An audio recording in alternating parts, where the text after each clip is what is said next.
Hello friends, आज हम बात करेंगे हॉलीवुड मूवी का स्टोरी के बारे में। मूवी के मेन कैरेक्टर हैं जैक न्यूलैंड, जो कि कुरियर कंपनी फेडेक्स में मैनेजर है। कहानी की शुरुआत में हम देखते हैं कि जैक अपने एम्प्लॉइज़ को आज की सॉर्टिंग शाम 5 बजे तक समाप्त करने के लिए कहते हैं, क्योंकि 5 बजे फेडेक्स का एक कार्गो प्लेन उन कोरियर को लेके मेम्फिस अमेरिका जाने वाला होता है। मेम्फिस अमेरिका में ही जैक की होने वाली पत्नी कैली और उसका परिवार रहता है। तो जैक भी उसी प्लेन में जाने वाला होता है। हम देखते हैं कि सभी ने मिलकर सॉर्टिंग शाम 5 बजे तक ख़त्म कर दी है और अब जैक भी उसी प्लेन में जा रहा है। मेम्फिस पहुंचने पर जैक सीधे कैली के ऑफिस पहुंचता है। कैली जैक को देख कर बहुत खुश होती है और उसे गले लगा लेती है।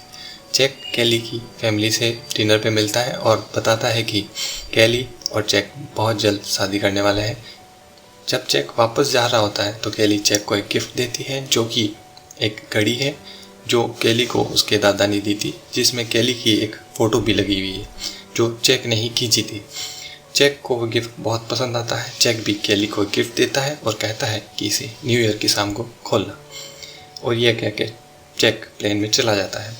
आगे हम देखते हैं कि जिस प्लेन में जैक वापस जा रहा होता है वो एक तूफान में फंस चुका है और उसका संपर्क अब एयरपोर्ट से भी कट गया है। देखते ही देखते प्लेन क्रैश हो जाता है और बीच समुद्र में गिर जाता है और डूबने लगता है। जैक के पास एक एयरबोट होती है, जिसकी मदद से जैक सतह पे आ जाता है और समुद्र की तेज लहरें उसे बहा के दूर ले जाती है। सुबह जब जैक की आँख खुलती है तो वो देखता है कि वो एक टापू के किनारे पर है और उसके पास जो सेलफोन था वो पानी की वजह से ख़राब हो गया है, और कैली की दी हुई वो घड़ी भी उसके पास है जो चल नहीं रही, पर कैली की फ़ोटो अभी भी उसी में है।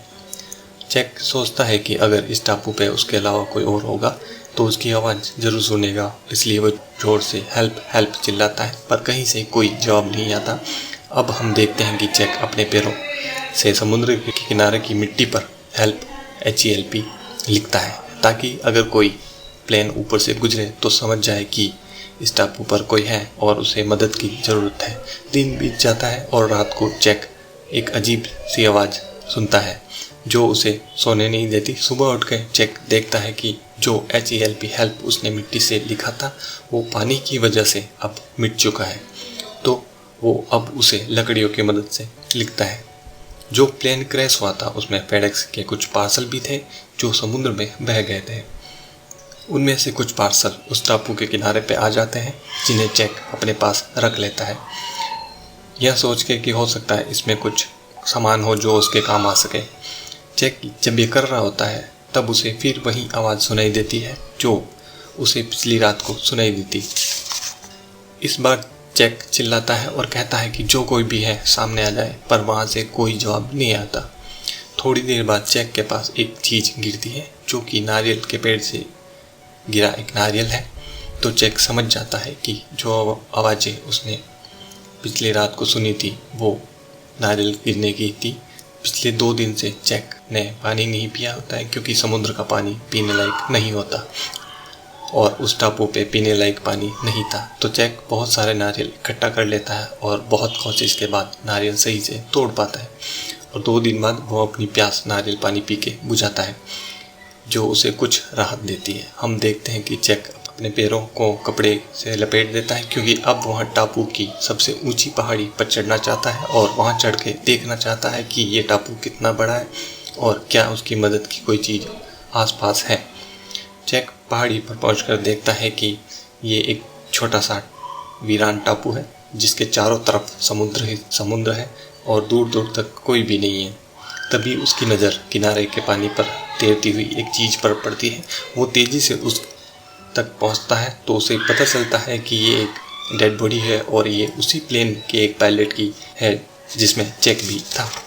जैक उस बॉडी को दफनाने से पहले उसमें से ज़रूरी चीज़ें अपने पास रख लेता है, जिसमें एक टॉर्च भी होती है, और उसे दफना देता है। जैक ये करते हुए बहुत दुखी है। हम देखते हैं कि जैक कैली की फ़ोटो देखता है और उसे बहुत मिस करता है। एक रात जैक को दूर समुद्र में रोशनी दिखाई देती है, जो कि एक जहाज होता है।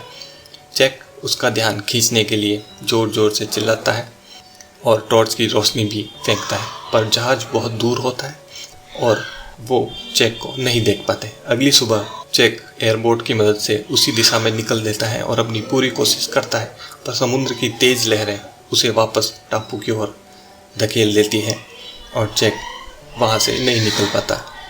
चेक अब वो पार्सल एक एक करके खोलता है जो उसने संभाल के रखे थे और उसे उनमें से एक फुटबॉल, आइस स्केटिंग शूज़ और एक जालीदार फ्रॉक मिलती है। स्केट शूज़ के नीचे स्टील की ब्लेड लगी होती है जिसे अब चेक कुछ भी काटने के लिए काम में ले सकता है। साथ ही उसकी लेस से चेक अपने घाव पर कपड़े की पट्टी भी बांध लेता है। एयरबोट को एक टेंट की तरह काम में लेने लग जाता है। स्केट शूज़ की तीखी ब्लेड को वो नारियल काटने और लकड़ी को काटकर नुकीला औजार बनाने के काम में लेने लग जाता है। जालीदार फ्रॉक से उसने मछली पकड़ने का जाल बना लिया है। कच्चा मांस चेक खा नहीं पाता और अब उसे ज़रूरत है आग की, जिसके लिए वो पूरी कोशिश करता है और लकड़ियों को आपस में घिसकर आग लगाने की कोशिश करता है।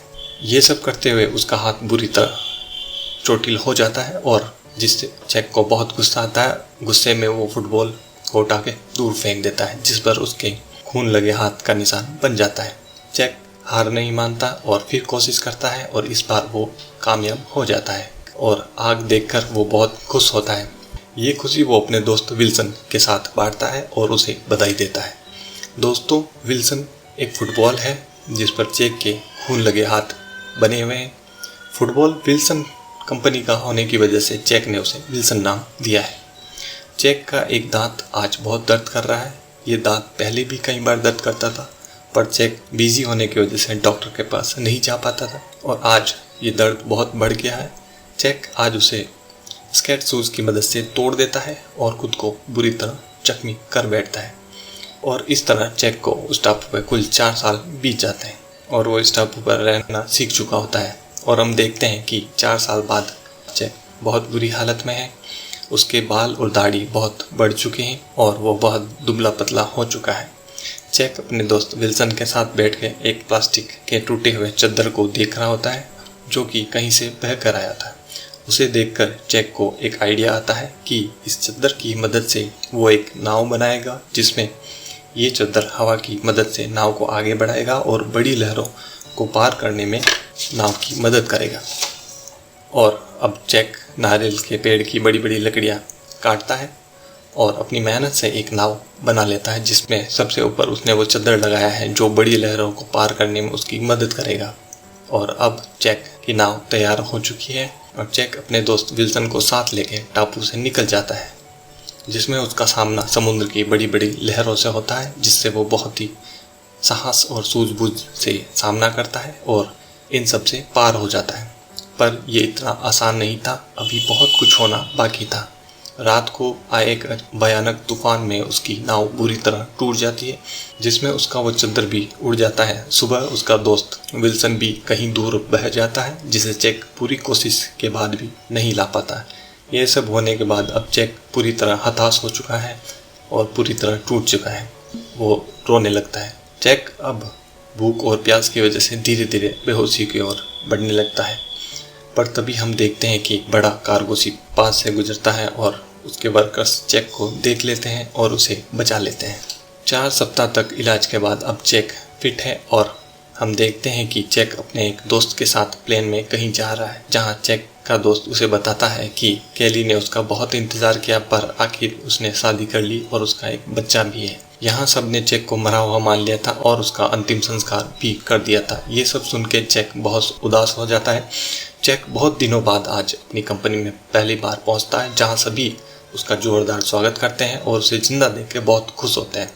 हम देखते हैं कि चेक कैली के घर उससे मिलने जाता है, जहाँ कैली चेक का पहले से इंतज़ार कर रही होती है, क्योंकि उसे पता था कि चेक उससे मिलने ज़रूर आएगा। और कैली चेक को गले लगा लेती है और उसे ज़िंदा देख के बहुत खुश होती है, पर साथ ही दुखी भी होती है, क्योंकि अब वो शादीशुदा है और वो चेक के साथ नहीं रह सकती। चेक कैली को वो घड़ी वापस लौटा देता है जो उसने 4 साल तक संभाल के रखी थी और कहता है कि ये एक परिवार की अमानत है जो परिवार में ही रहनी चाहिए, और उसमें से कैली की फ़ोटो निकाल के रख लेता है।